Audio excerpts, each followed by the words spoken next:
so very much for tuning in to another episode of Real Solutions. I am honored to have the super fabulous, I'm just going to call you Vish. Perfect. The super fabulous Vishal on the show today. He is the president and the CEO of Egen Publishing. And so thank you so much for being on the show. Thank you. So you own Egen, but I was looking through the your bio. You came from South Africa. Correct. Yeah, I was born and raised in a place called Durban, which is in the east part of South Africa, along the Indian Ocean. Very cool. Yeah. So how does God, I mean, if you've ever seen the show, I always love to say we are talking about a real God who works in the lives of real people and gives us real solutions. You know, this is not just some out there that God is doing something but he is working readily in the lives of real people. So how did God take you from South Africa to Chambersburg, Pennsylvania to revolutionize the publishing industry? Well, it's kind of a long story, but I moved to the U.S. When I was 18 years old and went to school in Virginia, and then I returned back to South Africa after college, where I worked with the ministry for about 4 years, and I specialized with working with youth. And I was in Pennsylvania during 1999, where I was speaking at a prophetic conference, and that's when I met my wife, Selena. So we kind of liked each other at that time, and then uh, we made it official after I talked to her parents, and we had a transatlantic relationship for about 2.5 years. And when we got married, I settled down in Chambersburg, Pennsylvania, because this is her hometown. So God just led you here. Well, my husband and I were just talking about this, which by the way, my husband was Canadian. So, you know, I get the cross-country thing, immigration Sure. thing. We won't go political, but I understand that. So how did God put on your heart Christian publishing? Because I really feel that we're at a cusp, if you will, of Christian publishing and God just doing a great work in Christian media as a Sure. whole. So how did you end up from, you know, I'm going around and I'm ministering and I'm working with youth to let's revolutionize Christian publishing? Yeah, I'd be lying to you to tell you that when I was 15 or 16 that I dreamt about being a publisher because I had no intention, or that was not my intention. I was involved in ministry for a good number of years, and it was in September of 2008 of where I had an encounter by the Lord in my life. This was going to be one of those encounters that kind of put my heart out of my chest, has to say. And it was after that encounter with God where I went through a total stripping um, internally, that is, for about almost a year, um, where God was dealing with me in my own life, and it was almost like He was performing surgery in my heart to get me ready for what He wanted me to do. And I thought that my time was up in Pennsylvania, to be honest, and I applied for jobs locally, and nothing turned out. Then I applied for jobs out of state, and nothing, turned out.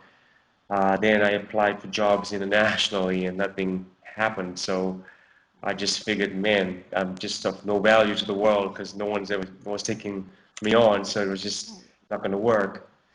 And it was during April of 2009 that I was presented with an opportunity to work in the publishing industry, believe it or not. And they had offered me a really great package with, great salary, insurance, travel allowance, and pretty much I'd meet the who's who in the Christian world based on this company's stature and their reputation. But after I assessed the opportunity and went through it thoroughly, I found that God was not in that. Mhm. So I declined on that opportunity, and that would have been the only work opportunity that I had for the year. Could have easily went back into the ministry, uh, comfort of which I was involved in, but my journey with that was now come to an end. So I decided just to stay quiet in the midst of going through the hassle and the tussle and the wrestling of why I'm going through what I'm going through. And it would have been in December of that year was when I was just praying and I figured out some things about my own life. And when I got done, just calling these things out to the Lord, that God talked to me and he asked me a question and he said to me, in every move I bring to the earth, what is the number one way that my moves become known? So, from understanding church history and studying it, I knew that media and publishing was the leeway, if we want to really be honest, in propagating a message. So I gave the Lord that answer, and He said, "That's where I want you, to be involved in." So on December 31st was when the company name got recognized by the state of Pennsylvania, and as of January, we went right into business. Awesome. Yeah. Awesome. And you guys have, and I want to mention this briefly, but you guys have a really cool thing that you do that I think I get a lot of ministers that watch my show and a lot of people in ministry that most people do not know that somebody does this. There are things in publishing called word counts, and most publishers need to have your books at certain counts. And it's just for sheer the publishing and marketability and yada, yada, yada. But you guys are really spearheading something.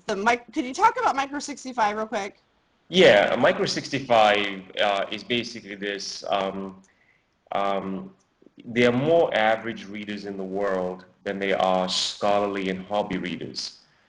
And so Micro 65 was designed to help authors tell their stories in short dosages or be short in what they're saying. So the average reader reads between say 60 to 100 pages. So after we assessed the market and where people were, we led the way by pioneering Micro 65, which was designed to tell the author, say what you're going to say, short. And to the reader, it was going to be applicable to help the reader understand what they were reading and accomplish their reading Mm-hmm. and take away something from what they read. So it benefits the author and it benefits the reader. So an average reader will take probably maximum 2.5 hours, three max, to read the book, and a scholar will be done in an hour or less time with that Micro 65 book. So if you look at the Micro 65 concept, a normal, say 120 to 150 page book has maybe hypothetical 10 to 15 chapters. Mm-hmm. So if you took those chapters and you made them Micro 65 and you themed your series under, for example, marriage, now you have 10 to 15 books on marriage where you are carrying on the information and you're teaching the reader at different junctures of what they're reading. So the book is less intimidating to the reader, and now they have a sense of accomplishment, and also on sales. So if you look at a 10 to 15 chapter book, you're normally going to sell that book for say $15 to $18. But with a Micro 65 book, you could sell it for $5 or even six if you would, and multiply by the amount of chapters that you would have had, Now you have 10 books or 15 books. Right. So it's a win-win for the author, and it's also a win-win for the reader. Yeah, and it's a really great thing as a writer and minister. The reason I wanted to bring this out is because even in writing today, they're teaching you how to make your sentences shorter, because we Sure. are a society that likes fast. We like quick. Sure. We don't, and I've talked to several writers about this before, about how we would never publish your big classics today. It just Yeah. wouldn't be published. It's the sentence structure, and I don't know about you, and I'll probably get some emails about this, but Charles Dickens, can we say Janfest? Might be some really great storylines, but the writing is just so long, and so they're teaching you to do that in writing classes. They're teaching you to go quicker, quicker, quicker, and so that's why this is a really cool idea that you guys really are pioneering, to do that, because you're getting the word out there, and you're getting it out there in such a way people will read it. And so Yeah, that's and really cool. the pricing structures are cheap as well. I mean, um, uh, everything, there's a cost to everything. Mm-hmm.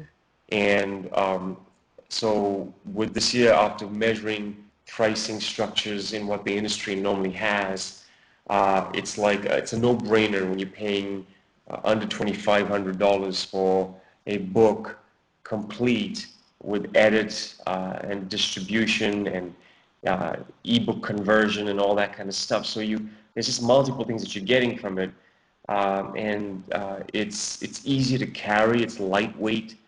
You can give it away. That's the aim. After you read the book, you should give it away to somebody else who can be impacted by the message. And so not every book can be that, though. I want to say that, because I mean, there's some books. If it's if it's a novel, you're less likely going to be able to make that into chapters. It's a story, right? Right. If you're dealing with something that is theologically based or doctrinally based, where you have to really state the information and be really factual about what you're stating, you're going to be unable to break the information apart into 10 or 15 different books. So normally we try to measure the theme of what the author is writing, and then we help them understand where that book will fall, whether it be a micro 65 or a normal 120 page plus book. So that's really exciting. I want to thank you for sharing your testimony, because that's awesome. You know that God can get you all around the world, no matter where you're at. He is no respecter of persons, and He is able to get people to where they're called. Sure. So that's so cool to share that with us. And check out their website. I'm going to have it listed underneath after this airs. Right, there'll be a slide, and you'll see their website. So check it out. I want to thank you for coming on the show today, because you're awesome. Thank you. The Jesus in you is awesome. And I want to thank you all for watching. I want you to remember that God has awesome plans for your life, so you get excited.